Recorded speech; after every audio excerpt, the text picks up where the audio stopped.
Right, OK, so Van Dijk with more interesting comments, Charlie, because he actually suggested that Liverpool could do with another striker, which of course prompts more Isak speculation. Let's say that Isak does go to Liverpool. I mean, just how strong will they be?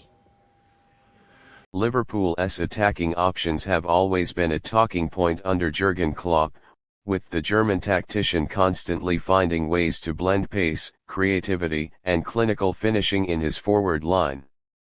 Over the years, the Reds have seen iconic partnerships and trios flourish, from the lethal Sadio Mane, Roberto Firmino, Mohamed Salah combination to the newer blend of Luis Diaz, Darwin Núñez, Diogo Jota, and Cody Gakpo.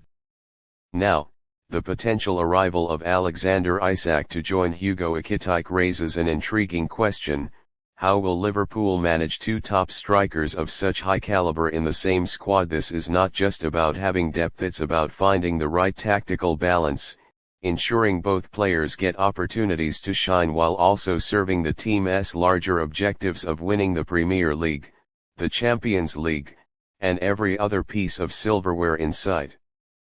Hugo Ekitike, signed earlier to add a youthful spark to Liverpool's attack, brings a unique blend of technical skill, agility, and clever movement.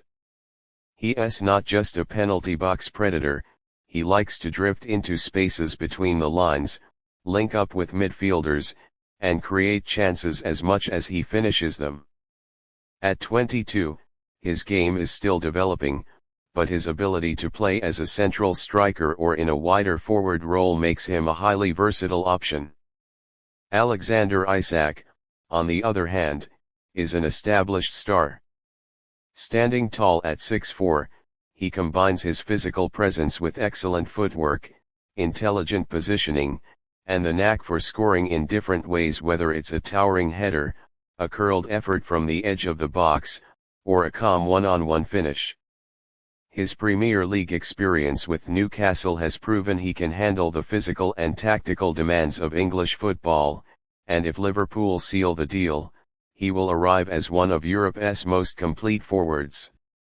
Managing two players of such quality will require Klopp to lean heavily on tactical flexibility. Liverpool's traditional 4-3-3 formation has often relied on a central striker supported by two wide forwards who cut inside, creating space for overlapping fullbacks like Trent Alexander-Arnold and Andrew Robertson. With both Isak and Ekitike available, Klopp could adjust to a 4-4-2 in certain games, playing the pair together up front to overwhelm opposition defenses with a blend of height, strength, pace, and creativity. In this setup, Isak could act as the focal point, holding the ball up and drawing defenders in, while Ekitike roams into pockets of space, making late runs and linking play. Another possibility would be the 4-2-3-1 system, with Isak as the lone striker and Ekitike operating just behind him in the shadow striker role. This would give Ekitike the freedom to drop deep, pick up the ball, and drive at defenders, while Isak stays high to stretch the back line. The presence of creative midfielders like Dominic Szoboszlai and Alexis Mac Allister behind them could make this a lethal combination, as they would feed both forwards with incisive passes. Such a setup would also allow Liverpool to dominate central areas while still having width from the full-backs. Rotation will be equally important. Klopp has always emphasized the importance of keeping players fresh across a long, grueling season. Liverpool compete in multiple competitions: the Premier League, Champions League, FA Cup, and Carabao Cup, and there will be more than enough matches for both strikers to get significant minutes. In games against high-pressing opponents, Klopp could opt for Isak's hold-up play to relieve pressure and build attacks methodically. Against low-block teams, Ekitike's ability to drift into tight spaces and combine with creative players could be the difference. Both will have chances to start, but Klopp will also be able to use one as an impact substitute, something that can completely change the dynamic of a match in the final 20 to 30 minutes. The prospect of late-game substitutions involving either player is particularly mouth-watering for fans. Imagine a scenario where Isak has worn down the opposition defense with his physical presence, only for Ekitike to come on fresh and exploit gaps with his pace and movement. Conversely, if Ekitike starts and uses his agility to stretch defenders, Klopp could unleash Isak late on to dominate aerially and punish tired legs. This kind of strategic weaponry is what separates title-winning squads from the rest. There's also the matter of injury insurance. Liverpool have been hurt in past seasons by injuries to key forwards, and the presence of two elite strikers ensures there will always be a top-quality option available even if one is sidelined. The squad's attacking depth would also allow Klopp to experiment more freely with his lineup, perhaps resting Salah or Diaz in certain games without sacrificing attacking threat. This could be crucial in keeping the team competitive on all fronts while avoiding burnout for the main stars. From a long-term perspective, the combination of Isak and Ekitike could be a bridge between Liverpool's current era and its future.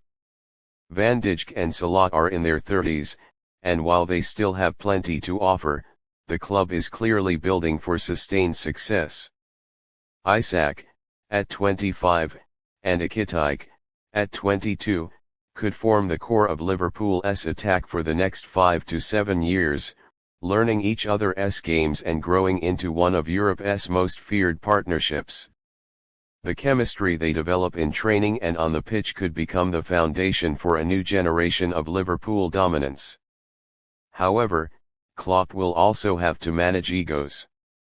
Top strikers thrive on playing regularly and scoring goals, and balancing game time without either feeling sidelined will require honest communication and a clear vision for each player's role. Klopp's man management skills are among the best in world football, and his ability to keep competition healthy rather than toxic will be key. He will likely stress the collective goal of winning trophies, making it clear that rotation is a strength, not a demotion. The fan base, too, will have a role to play.